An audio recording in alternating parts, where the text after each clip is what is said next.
So what are other things that we might want to put into the property management agreement? Hey, indemnification, hold harmless, don't blame me, it's not my fault. That they maintain appropriate insurance, and make sure that you have it as well. Talking to your insurance carriers to ask them some questions about what it is you are or are not covered on, because sometimes, as real estate professionals, we are close enough to being able to coach our clients. We're not insurance people, I get that. But hey, you're moving out of state and the house is going to be sitting vacant. You might want to call your insurance carrier to see if your coverage is still intact if the house is vacant, because you may not be. If I'm a broker, do my licensees have the right kind of automobile insurance, or are they running around on a personal policy? Because if they're in a personal policy, they got clients in the car and they get into an automobile accident, they're not covered.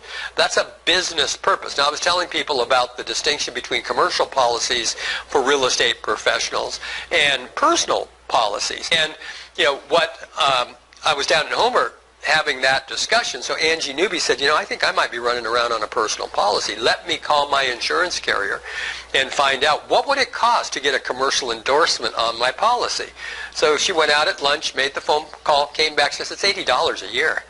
She said, I'd be crazy not to have it. Connie Yoshimura told me, we have a policy to cover our receptionists and other staff people so that if they get into an automobile accident when they're running out to get a pizza for the company, we're covered on that as well. So, having a conversation with our insurance carriers, letting people know, you're going to turn this into a rental property, you want me to manage it. We might want to take a look at the insurance policy that you have on this house that you want to rent now, because if you haven't changed your policy to a landlord policy and the tenant burns the house up, you're not covered. Now, I'm not an insurance person. It's not my job to advise you in insurance matters, but I have taken some courses that have told me it might be worth a phone call to your insurance carrier to make sure that you've got the appropriate coverage. Because then what you then at some point have one of your clients calling you saying, you know what, I called, I wasn't. Man, I'm so glad you did, because we had a fire, and if it hadn't been for you, we'd have lost everything. Well, that's how I roll. It's what I do. So appropriate insurance, who's going to be responsible for the advertising? What authority do I have there in terms of this property management agreement? Yes? On the insurance, in the property management agreements that we do, GTK does, we require that homeowners or property owners, clients, list us as additional insured. Good idea. Yeah, real smart. Because that's an additional protection. We do that with our vendors as well. Yep. Really good idea to be named as an additional insured, because insurance carriers really don't want to go to court. They've got all these great big books that identify what percentage do they pay, what percentage does the other person pay. So, you're sitting there at a stop sign, you get smacked from behind by somebody. Well, that's all their fault. So you go to the insurance carrier, they say, no, we already got that in the book. It's 10% is going to be accrued to the parked car, and 90% is going to go after the one that ran into them. You go, well, that doesn't make sense. They say, hey, those are the books. That's what we do. Good idea, get named as an additional insured. I had a student from Homer, and I said, as a broker, I would want to get myself named as an additional insured on the policies that my licensees underneath me have. Hello, Madam Commissioner. Nice to see you. Did you hear about Mike? So I'm talking to, it was in a broker class, and I said, here's what I can tell you about licensees. They lie. Sometimes, not all. Some do. I said, so when you say you're insured on the car, right? Oh, yeah. And I'm additional insured. Yeah, I got you down there. Great. Can I have a copy of the binder policy showing that? Little problem. So she's an insurance licensee as well. She says, let me tell you, Jerry, if they're on a personal policy, it is likely the carrier will not name you as an additional insured on a personal policy. They will only do that on a commercial policy. Oh, okay. So I said, so if I'm driving a buyer around and I get into an automobile accident, I presume that I'm not covered? She goes, that's right. And so they're going to come after you. And if I haven't named anybody else as an additional insured, they're going to go right up that ladder. If I'm on a team, they're going after my team leader. That means we're at a brokerage, they're going after the brokerage. There's an owner of that company, they're going after them. And so if they're going after the broker, in Tammy's case, they say, well, wait a minute, though. They had me named as an additional insured. They go, no, they didn't. They lied to you. They didn't have that. You have no evidence. And so therefore, you're not covered at all. we're not going to cover your brokerage on this because you didn't do the things that created the handshake between the insurance carriers. So, we're going to deny the claim. It's all on you. Oh, by the way, there were 3 people that got killed in that accident, so you're in really serious trouble right now. So it's little things like that that can make a huge difference when people come after you. Do I have the right to execute contracts? Up in Fairbanks, there was a property manager up there that was executing contracts in his own name. He sold the property management company to another brokerage up there. Problem is that the tenants had an agreement signed with the former property manager, not identified as an agent or representative of the owner. When they sold their property management practice to another company, a bunch of the tenants said, we're out of here. Well, you got 6 months left on your lease. No, I had 6 months left on the lease with the guy that doesn't exist anymore. I don't have a rental agreement with you. So looking at an assignee on that could have protected that as well. Non-discrimination, certainly. Discriminatory practices aren't covered in E&O, so you got to be careful about that. It's just not the right thing anyways. What kind of financial reporting criteria are we dealing with? And the distinction between a work product and a report. I tell that story where, when somebody who I respect has built these spreadsheets that put all the numbers and spit out the report, it's really sexy and really cool and it gives really good insight. The landlord decides to go to someplace else. The new property management company says, yeah, we'd like a copy of all your Excel spreadsheets. It's like, take a hike. That's a work product. That's proprietary. That's copyrightable. And so one way that we can kind of clean up the potential argument is defining in our property management agreement. Oh, by the way, we'll print the reports out. But those little boxes in the Excel spreadsheet that took 3 minutes per 3,000 boxes that puts out this really sexy thing, you don't get all of that stuff. You get the reports. That's all you're going to get. So be clear about that. So, because what we're trying to do is eliminate arguments in the future. Because without that, it's vague. We will provide the records. What are the records? Define the records in the agreement. And here's the stuff that you don't get. Here's the stuff that you want to print out of that? Sure, no problem. Happy to do that. Well, what's all the secret formulas and all the boxes that makes this really sexy report? You go figure it out. Because anybody that knows a little something about Excel, all I got to do is mouse over the top of it and grab the formula. That's real valuable. That's proprietary. You don't get that if you go someplace else. Termination time frames. What is the deadline when you want to get rid of me? What kind of notice, or when I want to get rid of you? Rental rate and terms. When you want us to hold harmless. Duties, responsibilities, and authority. This goes back to those 3 elements that must be in every property management agreement. What do I get paid on this stuff? Who's going to sign the contracts? What authorization do I have? Can I put it into MLS? Is that okay? Can I put a lockbox on it? Can I put a virtual tour out there on the internet used by many bad guys to case a piece of property before they rob it? Here, sign here. You know that MLS, I can put an MLS box on this so that people can access it. I think it's a good idea, but here's the deal. You might want to get rid of your diamond collection and some of your other displays because there's going to be strangers in this house. They grab stuff. I can't watch everybody all the time, so get the authorization there. Lockbox, talked about that. Dispute resolution, let's not go get lawyered up on this stuff. Reimbursement of expenses. Notice delivery, how are we going to do that? Where are we going to send it? If they want to talk to me, I want to talk to them. Certainly non-discrimination, we hit on that. Duty, responsibilities, and authority. Who's going to sign the contracts in the agreement? Need to know that. Don't want to overstep. If you're maintaining records concerning management or sale of the licensee's own properties, got to keep those for 3 years. The broker's supposed to be looking at everything you're doing as a licensee to make sure you're not taking advantage of consumers out there with your superior skill set and knowledge. So a broker's supposed to be sort of monitoring this stuff and is responsible for having a copy of it. You got to keep this stuff for at least 3 years. But here's the thing to keep in mind. I've seen hearings that I've been an expert in that went back 6 years. So just because the law says 3 years, the administrative law just says, I don't agree with that. Statute of limitations is pretty clear. 3 years for an administrative action. Well, I don't agree with the statute of limitations. He's the guy with the robe. Oh, great, so now we get to argue that one. So keep the records longer than that. You may need them. What are some of the leases and provisions in residential? Well, disclose the relationships. That's the AREC consumer disclosure. We've got a recent AG, Assistant Attorney General. 600 attorneys in this state. 2,600. That's more than real estate professionals. How many of them work for the government? 1,400. There are more government attorneys in this state than there are attorneys in private practice. And They're not all doing that well. So lots of government attorneys out there to make everything more complicated than we need to. In residential, I'm supposed to let them know I'm a licensee, who my broker is, so that they've got recourse. They can call my broker if they feel I'm abusing their rights before they make the phone call to the real estate commission, because they're so busy down there. Staff doesn't want to deal with it. What's the term of the lease and the use? Hey, this is residential. Keeping in mind we can't bill wear and tear. But is it damage, is it cleaning, or is it wear and tear? We've already kind of talked about that. All of them are going to have a renewal clause. What we want to include in the residential lease, probably names of all of the tenants, get them in there, because with the new provision that says that they start moving people in that are not on the lease, that's grounds to kick them out if you want to. You know, you can give them that 10-day notice. The limit of occupancy, something tied to health and safety. What's the term of the tenancy? What about rents, deposits, and fees? Who's going to handle the repairs and maintenance? Restrictions on tenant illegal activity, making sure, hey, you can't do that stuff, you're going to get kicked out. We talked about pets, care animals being exempt. And then any other restrictions that we might have. Now, types of leases, could be a graduated lease. Think Homer, that's when they go up during certain periods. Could be during the times of the year. Homer spit.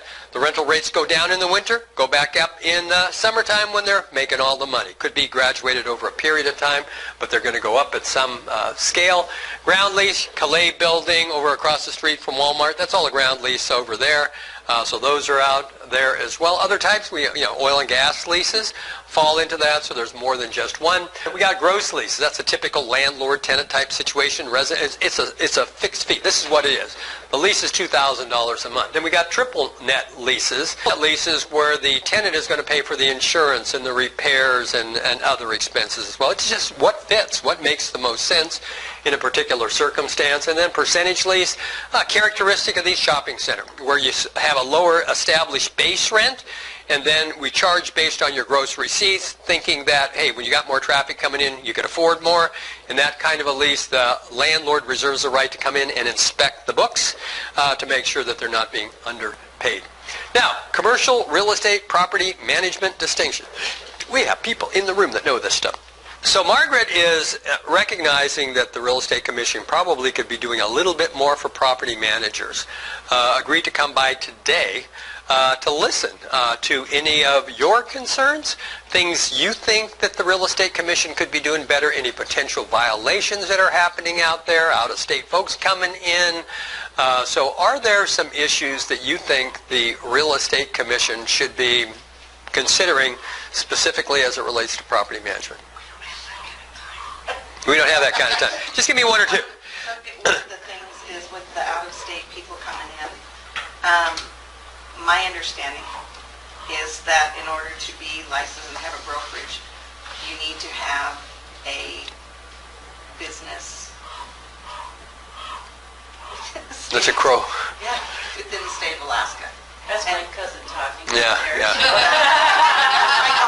Raven is watching him. You know, making sure that they're legally capable of... Yeah, because there's no enforcement. Here's the deal. If I can take a referral fee from any state without necessarily practicing there, but we have people and companies that are more overt than that and are trying to co-broke with an out-of-state license with no physical location. There are teams that are subsets of teams out there now, where in one case, and these are students of mine, so I'm not bad-mouthing them, but I have some students who have a team. They are a subset of another team, which is then at a particular brokerage. Well, the challenge is the team that they are a subset of is not an Alaska business.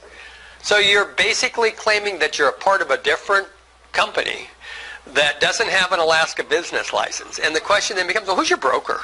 Because that becomes real clear. You put 4 levels of team out there, and it's like, well, who do I call if I'm seeing a problem? So is that what you're saying? Yeah. Okay, so somebody from outside is coming in doing property management business, but they don't have an Alaska license. Okay. That happens over at the Diamond Center in the lawsuit dealing with the group over there on Borders Books. So when the doctor moved in and decided to turn it into a medical office instead of a bookstore, he was told by the association management company that you can't do that unless you pay us 50 grand to rewrite the bylaws. And they were an out-of-state association management company managing with no location here in the state.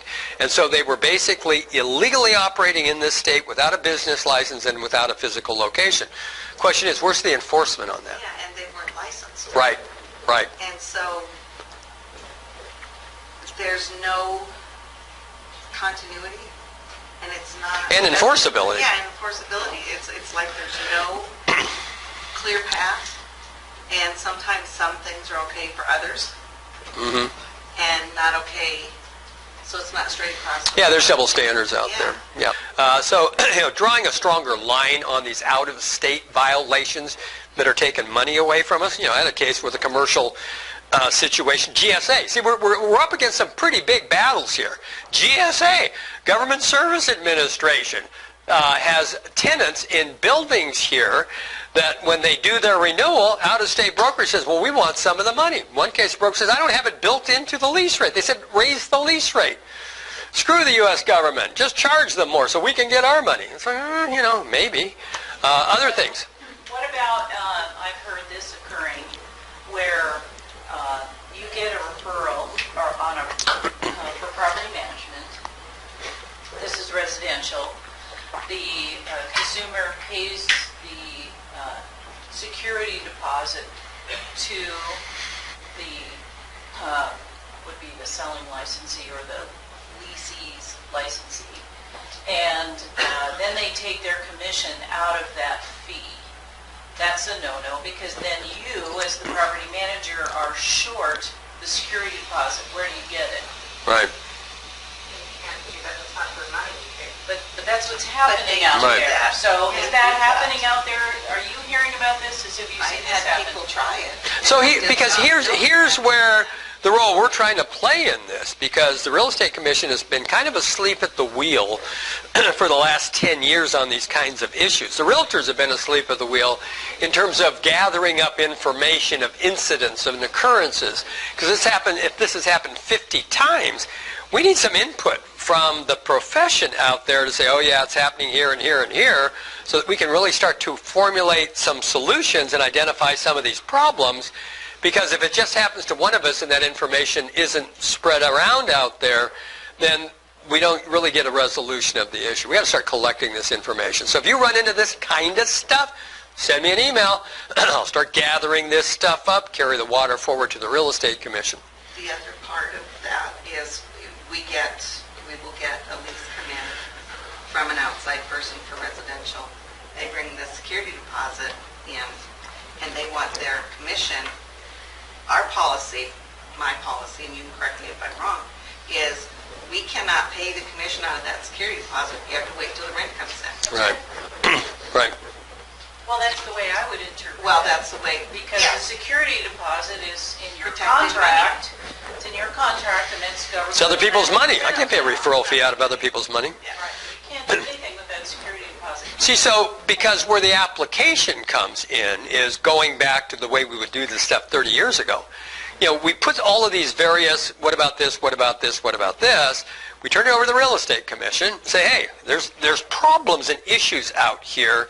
Could you push this forward to the state's attorney, the Attorney General, to give us some clarification on these specific issues so that now we've got the state's attorney backing us up, saying, no, this is the way you do this stuff.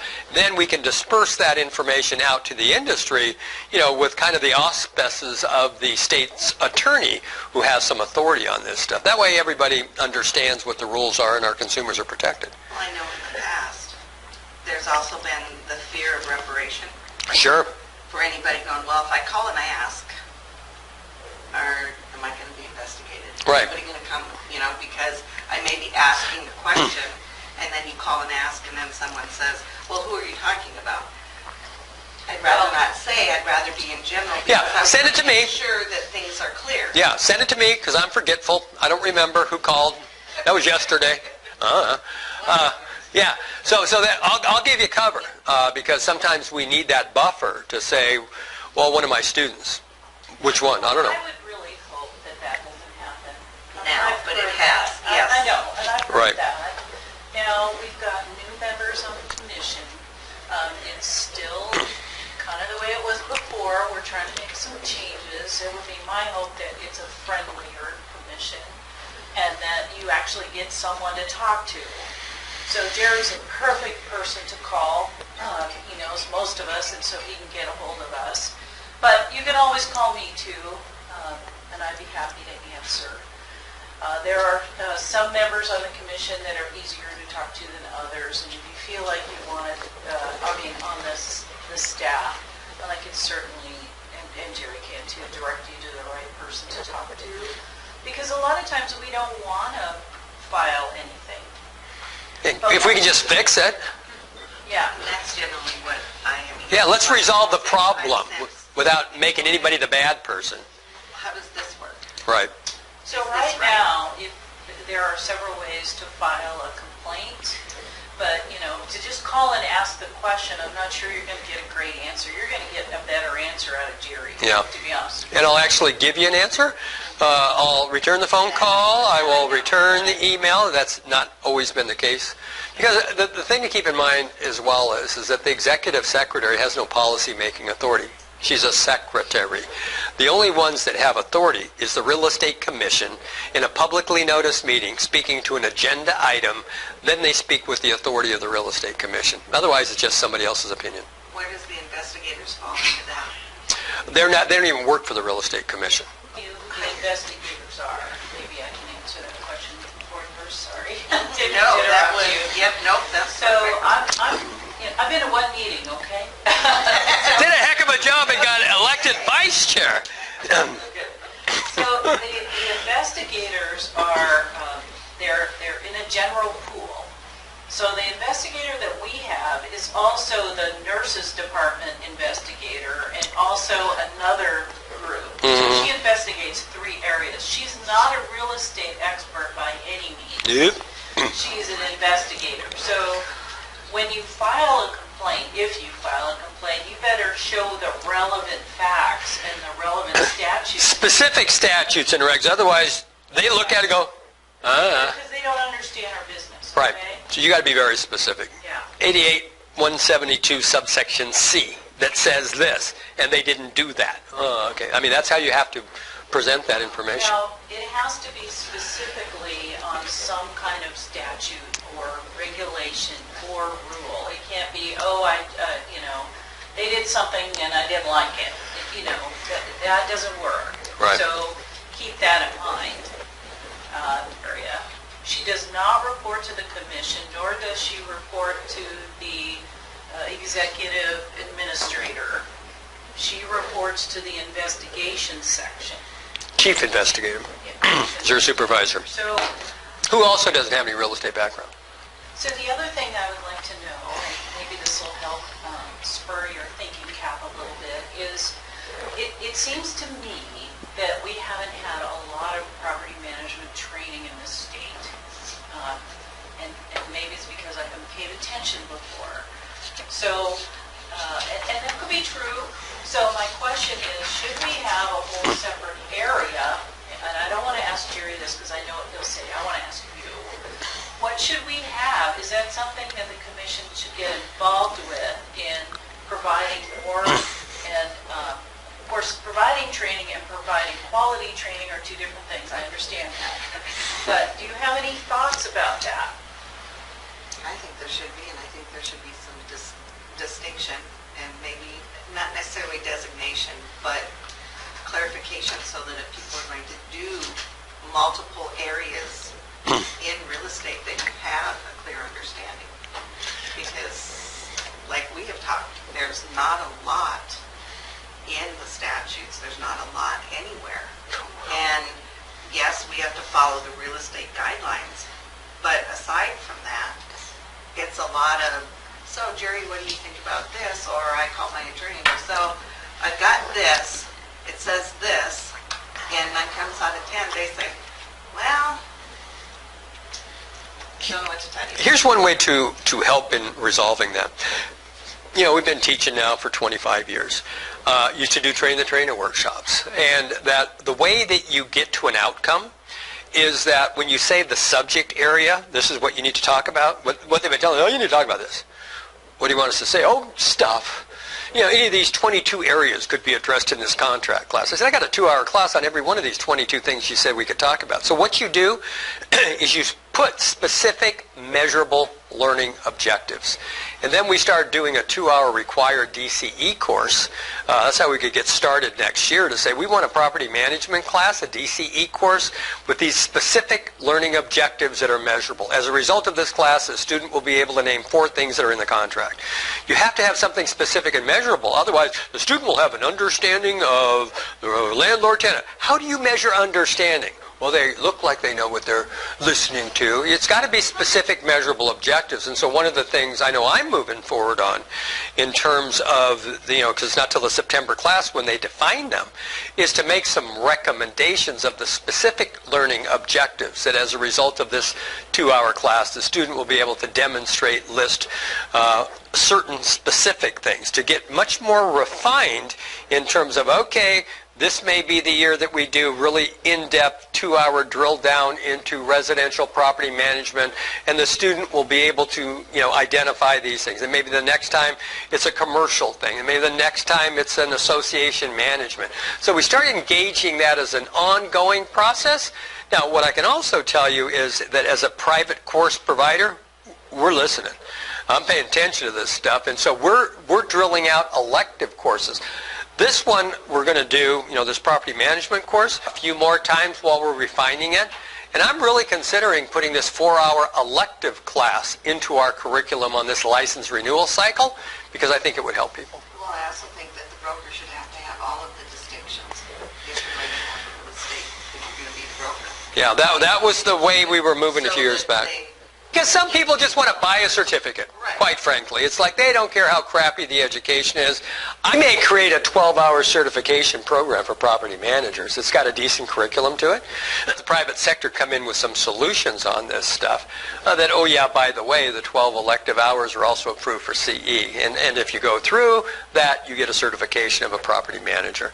I was going to do certified Royce students, CRS, but that was going to piss a few people off, so chose not to do that. Okay, a couple more last things, because then we got some ground to cover. Yeah, one of the reasons that I'm here, and one of the reasons that Jerry has kind of grabbed this and really taken an effort to move forward is we had one of your colleagues come and present to the commission about some serious issues that she saw that were out there. Talked about earlier the transfer of security deposits being off. Oh, but the ledger says this. Who cares what the ledger says? And who makes up the difference for the security deposit? Right. And that's a huge issue, right? That should not be happening. Yeah, the licensee that stole the money, or do we go to the landlord and say, you got to make up the difference? It's like, wait a minute. Yeah, so when I was appointed, she was kind enough to send me a copy of that, and I soon found out very quickly that the prior commission didn't really do anything. They didn't even know if they had authority to talk about it. I mean, it was scary. I'm going, are you kidding me? Money disappeared. Well, I don't know if we have any authority to deal with that. How about conversion of trust funds? Does that get you there? Well, this may be a case in the future. We don't want to discuss it in the meeting. Some of those individuals, they're gone. Not practicing licensees like we are. That know what you're supposed to be doing, so they were kind of sitting there. So I was like, yeah, we need to address this. I read the document, and I was like, we need to address this. Of course, I was talking to Jerry about it, and he was like, yeah, because he's kind of been the first one, in my opinion, doing some classes on this. So as a result, the commission at its next meeting, May 23rd, will be opening up for public hearing on issues regarding property management and statutes and those kinds of things. So we can hear from you as the industry. And we will be sending out emails reminding you of that meeting and some of the things that you might want to bring in to share with the commission. Because they're not going to send you out much that's going to get a lot of people in Here's there. your opportunity to help us make your lives better, maybe worse, I don't know, regulation. Not really a proponent of doing regulations for the sake of doing regulations, but if we can clarify or make things better for you, that's what we want. Cool. So, and unless you have anything else, I know We got a good one. Busy, so I got it. Thanks for coming in. This next one is really about a town hall, commercial town hall. Lists 4 key differences between commercial, residential property management. I spared no expense in bringing in one of the top experts in commercial real estate to address some of these issues. Tammy, that's you. Really? Yeah. Got a bed bug handout as well. Not bed bugs, but like, how do you watch them? What do you do? So I'll get this handed out to everybody because we got a great person that can. He's out in Kalukawak or some other godforsaken place today killing bed bugs, so he couldn't make it. He was going to come in, but you know, hey, when duty calls, it's time to step on them little suckers. You got to get out there where the bugs are living. One of the main things for me, or between commercial and residential, is in commercial, the owner of the property can define in that management agreement whether they want to retain the security deposits, whether they want you to retain them in a separate account, whatever they want you to do with them. It's more of a numbers game. You know, it's not, oh, I really feel this is the right place. It's like, show me your P&Ls. You make any money? You know, because that's another qualification I know that Tammy looks at. You know, we look at if it's a new person and they've just brought the property in. I had an incident that I had to unravel myself from. They came in and a gentleman purchased the property on the recommendation of 2 different licensees, and he never saw a P&L. Never saw any expenses, no rent roll. He had no clue. He ended up paying over $200,000 more than the property was worth. He brought it to me, said, can you help me with this? And I looked at it and I said, well, had I been involved, you wouldn't have bought it, not at that price. We have the obligation, whether it's commercial or residential, if we're going to be in property management, to be an advocate and to say, this is not a wise investment for you. In my professional opinion, and we're licensed, we are professionals, to say, I really wouldn't. If you can't get documentation, run away with your hair on fire. Well, the thing is that not a realtor anymore, but got a 5-page resume of all the crap in this really cool glass plaque. That the Realtor Code of Ethics says that if it's a type of real estate that you're not familiar with, then getting involved with it without bringing in some assistance of people that know what they're doing, that's a violation of the Code of Ethics. So you violated the code taking on a responsibility, got sloppy, didn't do the analysis, didn't look at the P&L, and now you got this pig building that the poor guy paid too much for, and now all of a sudden, they bring it into a smart person and say, can you fix this? And it's like, no, you're screwed. They did a bad thing here. You paid too much for it. Areas that you guys or ladies are seeing out there that you have questions are as far as commercial. How about Seward? I did have a question on one of our commercial properties. It kind of goes with code, like who's responsible? Is it the owner or the tenant as far like the exit signs inside the shop? Okay. That for us it was like, because the tenant went out and bought them. He was like last minute had to get all this fire code, the marijuana legalization. He had his shop getting it ready, getting all that. But so he bought the stuff inside the shop and stuff for like the common hallway and all that. He wants to get reimbursed, and the owner's like, well, whose responsibility is it? And it's like, and my broker's like, well, it's kind of a gray area. So it's just where we're trying to figure out. Well, the question becomes, what does the contract say? See, yeah, because that's the control document. Whereas the landlord-tenant says, oh, these people are clueless, so the government's going to protect them. Commercial lease, sort of the paradigm is, these are two responsible parties that don't need the protection of the state. And so therefore, what defines the duties and responsibilities? The answer is the control document is the lease contract itself. So, you avoid conflict by putting it into the documentation of the commercial lease, because that's the control document.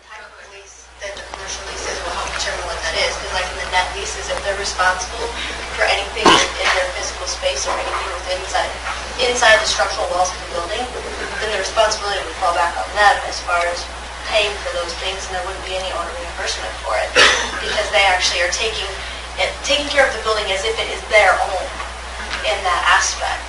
So, Allison, have you picked up one of their business cards? I would not allow You sure should. I Sound like they know what they're talking about? They do. So regardless of what their business is, if there's a requirement in the common area, they should bring that to you in writing and let you take it up as the property management with the owner. Because if they step outside of that and they impede or do something wrong, regardless of how it sits, you're responsible. Because it's your task to protect that property. Right. Other questions or thoughts? All right. Thank you.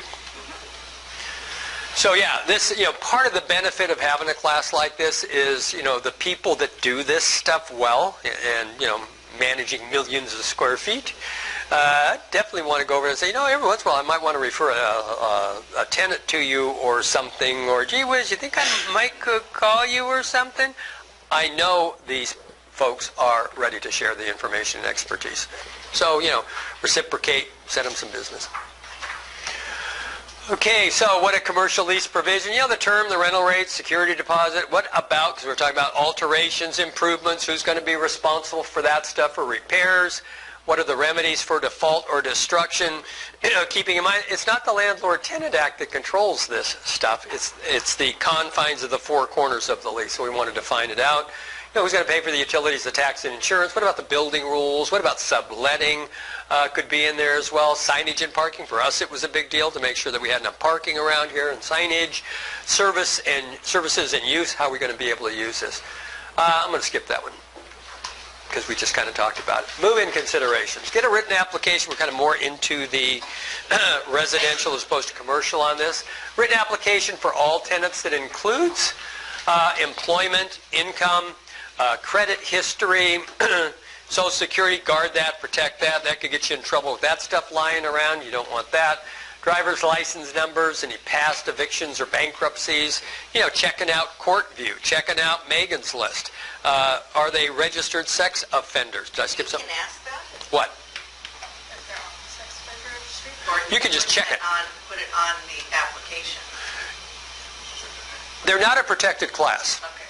Sex offenders are not a protected class. Yes, sir. Ma'am. So, I've gotten conflicting information on that. One says you want to check it, the other one says you don't want to check it.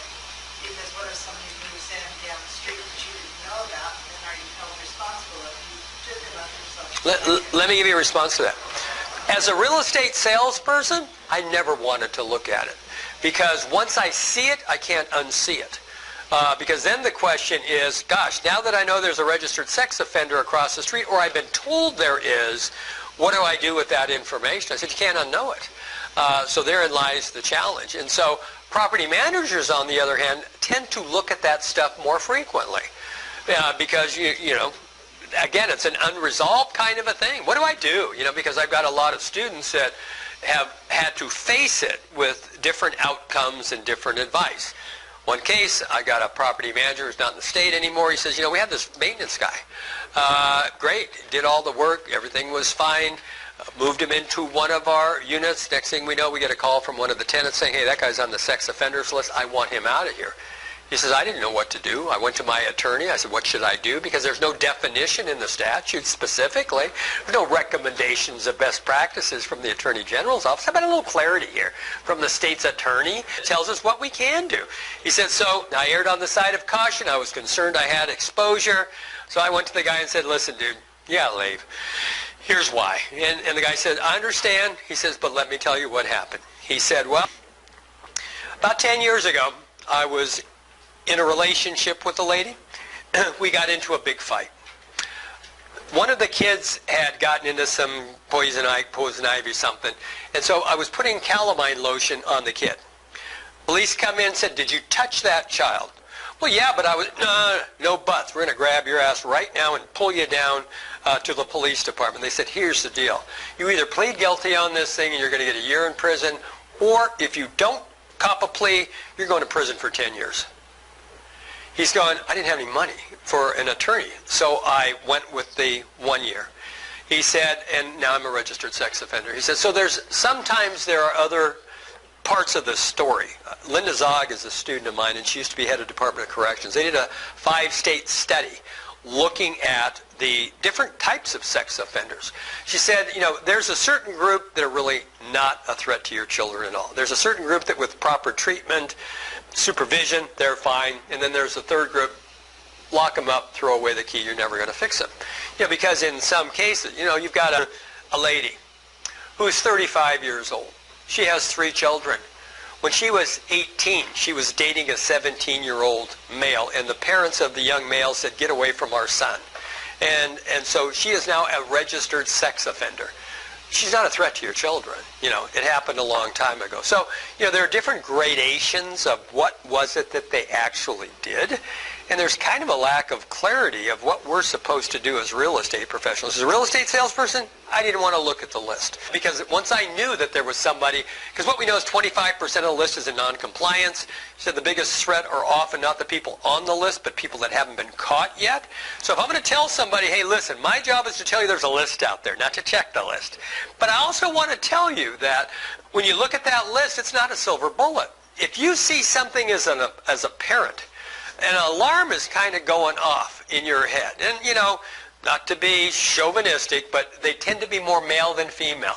So if my 12-year-old son wants to know if he can go to a sleepover on Friday night with 6 other 12-year-old kids over at the guy's house that works for the YMCA, my kid ain't there.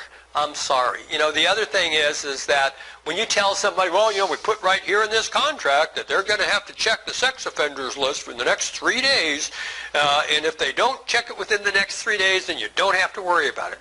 I can't guarantee somebody else's behavior, because if I'm a single dad with 4 little girls and I check the sex offender registry 2 days before closing, and I see 3 sex offenders have moved in across the street, that's the Megan case.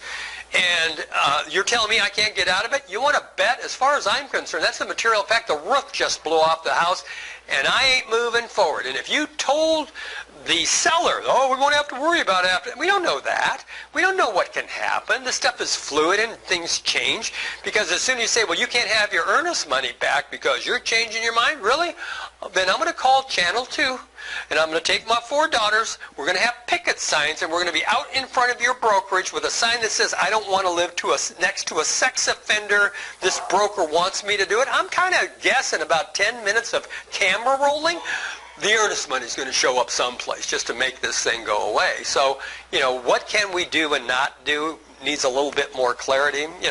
When I first looked at the sex offenders list, because I wasn't really actively out there selling them, looking through it Friday night, kind of lonely, checking it. There were 4 women on the whole list, and I got a rule. I don't date gals that are on the sex offenders list. It's just me, but, different people have different strategies about that. So, it's a little unclear in terms of specifically what can we do to avoid risk. I don't want to look at the list. I'll tell the consumer to look. Say the provision says they got 3 days to check it, but you know what? There's no guarantee in life. If they come across something, see something while the contract says you've only got 3 days to check the list, if they check it 2 days before closing and discover something that's material to them, I don't care what the MLS contract says, you're not going to be able to force that person to move forward. So be careful about what you're guaranteeing. References, good idea to check them.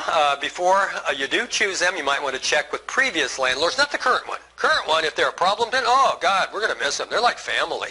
We're going to help them move. It's like, call the one before that. Drive by their house to see what it looks like. How much crap is out there? Because anybody can look good for a little interview. That's not necessarily going to be true.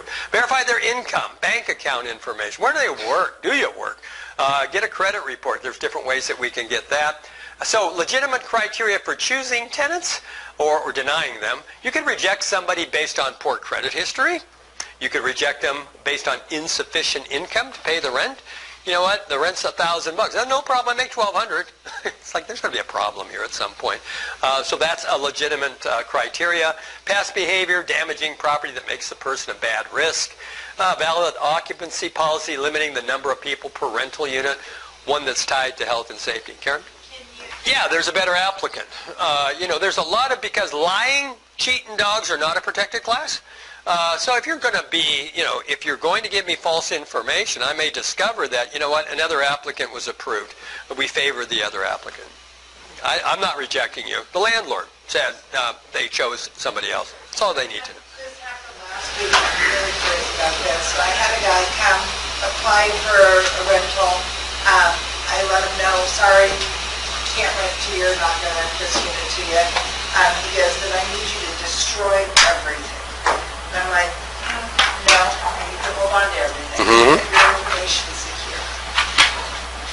Can anybody actually say, and you have to do, you have to destroy everything? Law says I hold it for 3 years as a broker. You telling me to break the law? Oh, you have some authority here that you're demanding that on? People say stupid stuff they think they can get away with. Doesn't mean that they can.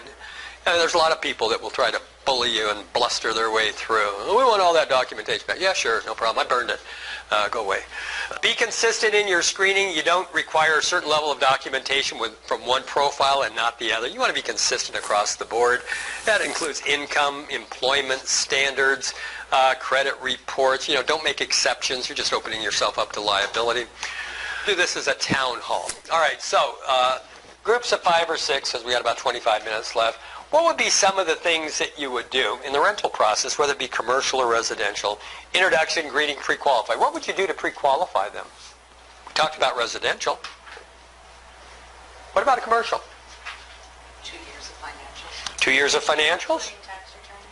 including Including tax returns? Okay, you should be writing this crap down. On the Commercial Education Committee for the National Association of Realtors, it's like, You have to have, balance sheet, P&L, 2 years of business tax returns, at least 1 year personal tax returns, just to verify that, yeah, your business is great, but can you actually, should something happen to your business financially? can you pay? Afford it? And Should if something you're happen? brand new and it's a new business, what's your 5-year business plan? Right. Yeah. Provide a business plan, show us that you have a plan. That you're dialed in, you know where you're going, you know what you're doing. Okay, so asking for, you can do supplemental support documentation to really determine whether or not, is this person going to pay the rent or not? Do they have the capacity to do it? What about showing the unit? What do we got to worry about on showing the unit? Do you show strangers units who you've never met before? No, you have to come to the office first. Right. Come to the office, take a copy of their driver's license. They've caught people before, murdering real estate professionals. They arrest the guy. So, what, you just don't like real estate people? You killed the first one you went out with? Oh, no. I went out with 2 other ones. Well, why didn't you kill them? Find out. Because in that case, he says, no, I went out with 2 others, but I didn't kill them because they took a copy of my driver's license. They told the receptionist where they were going, who they were with, and when they'd be back. And I didn't want to get caught, so I went to a couple until one of them didn't ask for any of that stuff, and that's the one I killed. So, being careful. There's some bad guys out there, mostly good folks, but, there's some nuts. So don't put yourself at risk showing strangers property in the middle of the night when nobody knows where you are or who you're with. The application process. Talked about some of the commercial stuff, getting a comprehensive application on that. Selection process, documentation. Keep the records. If you're doing an AREC consumer disclosure, you go out and show the property and they don't rent from you, keep the AREC consumer pamphlet and put it in a file alphabetically by year. Because if 6 months later they say, I went out and they showed me a place, but they never got an AREC signed. It's like, yeah, I did. It's right here in the file. If they're going to rent a specific unit, then I'm going to drop the AREC into the file for that specific unit. Otherwise, I'm going to keep the alphabetical. It got so bad for a while with the Real Estate Commission that they fired the investigative officer. She now works for the Social Security. Folks, you got to screw up pretty bad to get fired by the state. But it got so inconsistent in terms of penalties that they built a fine chart that said if you don't have an AREC, it's $1,000 for every missing AREC. And people ripping up ARECs, hold it for 3 years. Hang on to those things. Keep the documentation to protect yourself.